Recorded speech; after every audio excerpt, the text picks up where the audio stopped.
Couple of weeks ago, I had the opportunity to go back home to the Czech Republic. I was invited to a school reunion after about 40 years or so, but that's a story for another video. You see, this visit brought me face to face with something that I haven't spoken about publicly. While I was there, I stayed at my auntie's house, which is right across the street from the house that I grew up in.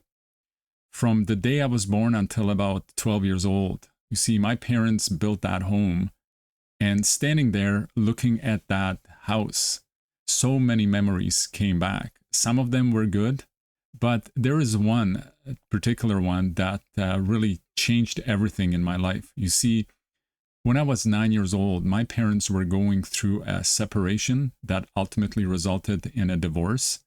But during those 3 years, while we were all still living in the same house, I remember one particular day that we had a delivery of coal. You see, back then, that was how we heated our home. Now, usually my dad would be the one taking care of all of this, but during the divorce, things have changed.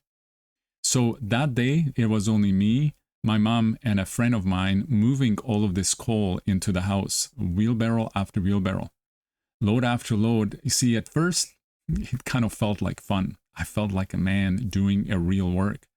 But as the evening wore on, I was getting tired, frustrated, and angry.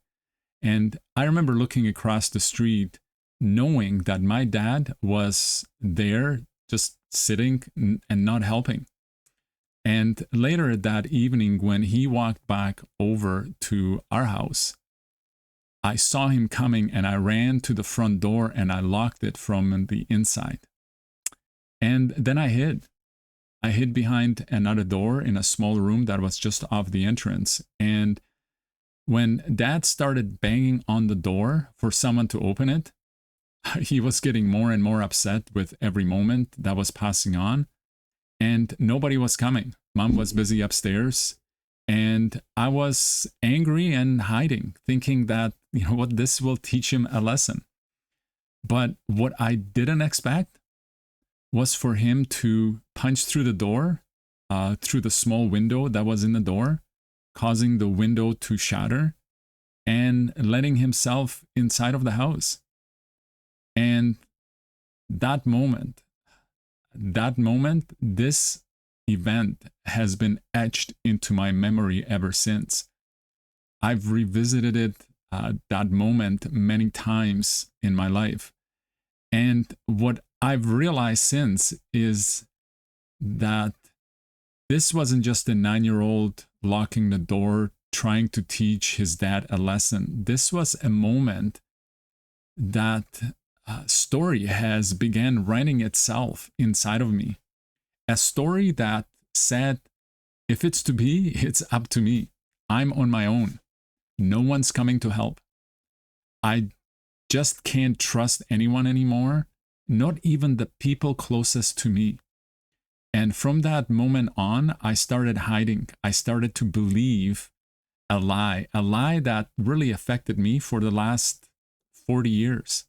A lie that started with me not just hiding behind a door, but I started to hide behind shame that I wasn't good enough, behind worry that everything would fall apart, behind fear of being seen for who I really was, behind the hustle and grind, thinking that if I just worked harder, I'll be okay.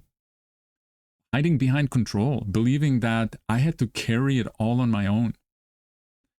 And I lived that way for decades, always living in fear, believing if I worked harder and hustle more, I would get more, always running and grinding, never really pausing.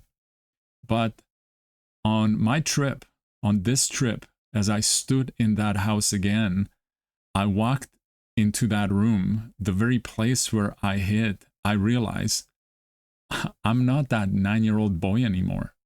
I don't have to live from that old story. I don't have to carry it all on my own. I don't have to keep hiding.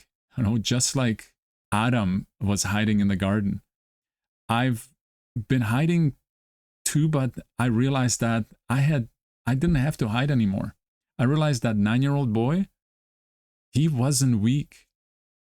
He was a warrior without an armor. I realized that 9-year-old Daniel that locked his father out of the house, I wasn't just a scared little boy. I was a boy who saw injustice and had the guts to stand up in the gap. That wasn't defiance. That was divine defiance. And that day, I became a man. Because manhood isn't about age. Manhood is about ownership. And that day, I stood for truth. When the one who was supposed to protect me didn't, I stepped into responsibility before I even understood what that truly meant. That day, something shifted. I became a protector, a truth teller, a warrior in the making. You see, for years, I wanted that part of me, that 9-year-old Daniel, to die. But I realized that I did not want him to die. I wanted the pain to die. You see, the boy was the blueprint. He wasn't broken. He was cold early. He wasn't weak. He was just fatherless. And yes, he was not directionless because the Father above never left him. He was always whispering to that 9-year-old Daniel, Daniel, my son, rise. The pain, the hiding, the silence, that was my wilderness. And maybe you have a similar story. Maybe you've been hiding behind your door, hiding behind success, behind providing, behind this, you being and be seen as the strong one. But deep down, you're tired. You're still carrying the weight from something that happened years ago. I just want to say this to you. You don't have to keep living that way. It's time to reset your story. It's time to stop hiding, to stop grinding your worth. It's time to reclaim your voice and step into the man you were always meant to be. I no longer hide behind that door. I now actually walk hand in hand with that 9-year-old version of me and with God together. And we lead. This is what it means to be a reset warrior. So if this resonates with you, comment down below. Let's have a conversation.